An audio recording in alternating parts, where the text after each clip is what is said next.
सवी चाललं सोमवारच्या मार्केटमध्ये. सवीने घेतला एवढा मोठा झोला. ते वर्षाची भाजी घेतं काय माहिती. आगा का का मार्केटमध्ये शिरलो ना आवरी पब्लिक सगळ्या बायकाच. सोमवारचा मार्केट आला बोलल्यावर बायका आवऱ्या खुश होतात. आनंद ही आनंदकडे जिकडे तिकडे चोहीकडे. नाही तर काय, यो मार्केट नाही यो बायका नाही यारा करायचा धंदा आहे. माझ्या जावसला पण नुसतं कानांचं पाहिजे. मलाही काम धंदा नाही कारण मला पण कानांचंच लागतं. त्यानंतर मस्त इथे शॉपिंग करायला गेलो. लहान पोरांपासून मोठ्यांपर्यंत अख्खा सामान भेटतं. वेगवेगळ्या प्रकारच्या पर्स होत्या. वा बाबा एकशे एक. इथं बायकाचा संसार वय ना. सवीला बोललो चल संसार येटलो ना. संसार घेतला ना निघलो पुढं. तर इकडे लागलेली जत्रा. जत्रा काय पब्लिक काय दिसत नव्हती जास्त.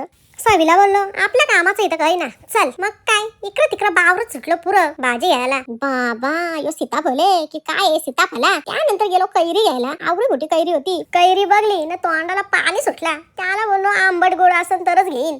त्याने पण लगे मस्त कापलीने दिली टेस्ट करायला. आवरी भारी लागली. मग काय मी ना जावसनी घेतली 1-1 किलो. इकडे कैरा घेता हो ना इकडे यो भैया रोकाड भरले आणि काला जादू घ्या काला जादू घ्या. अख्खा सामान घेतला ना घरी निघलो. नाही सवीचा झोला आवरा भरले. अख्खा माझ्या हातात दिला. तिला बोललो तुझा तूच घे. बिचारी दमली. जरा तुम्ही घ्या जरा मी घेते. बरं की ठीक आहे चल माझ्यासारखी जावस तुला भेटायची ना. जाता जाता रस्त्याला लागला नीलकंठ. बोललो चला नवऱ्याला काही तर येताव खायला. मग घेतला मोमोज. नेहमी नवरा आणता खायला आज मी नवऱ्याला घेऊन चाललेलो. मोमो घेतला ना घरी जायला निघलो. इकडे ही दाती चाकतं. हिला बोललो यार पाठेसके.